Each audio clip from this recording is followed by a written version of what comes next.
ಈ ಬಾರಿ ಕಪ್ ಗೆಲ್ತಾರ ಕನ್ನಡಿಗ KL ರಾಹುಲ್. ಕನ್ನಡಿಗ KL Rahul ಅವರು ಮೊದಲ ಸೀಸನ್ನಲ್ಲಿ LSGಯನ್ನು ಫೈನಲ್ಗೆ ತಲುಪಿಸಿದ್ರು. ಈ ಬಾರಿ ಮತ್ತದೇ ಸಾಧನೆಯನ್ನ ಮಾಡಿ ಫೈನಲ್ ಗೆಲ್ತಾರ KL ರಾಹುಲ್ ಅಥವಾ RCB ಪುಟಿದೇಳತ್ತಾ? RCB ಮತ್ತೊಮ್ಮೆ ಪುಟಿದಿದ್ದು ಈ ಸಲ ಕಪ್ ನಮ್ದೇ ಅಂತ ಹೇಳತ್ತಾ?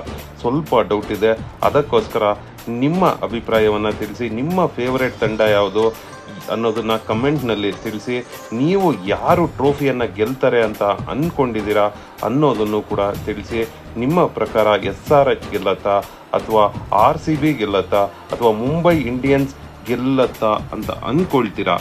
ಅಥವಾ KKR ಶಾರುಖ್ ಖಾನ್ ಅವರು ಗೆದ್ದು ಬೀಗ್ತಾರ? ಇಲ್ಲ ಮತ್ತೊಮ್ಮೆ CSK ಕಪ್ಪನ್ನು ಎತ್ತಿ ಹಿಡಿಯತ್ತಾ? ಅಥವಾ ನಮ್ಮ ಕನ್ನಡಿಗ KL ರಾಹುಲ್ ಅವರು ಕಪ್ಪನ್ನು ಗೆದ್ದು ಕರ್ನಾಟಕದ ನಾಯಕನಾಗಿ ಕಪ್ ಗೆಲ್ಲೋ ನಾಯಕನಾಗ್ತಾರ?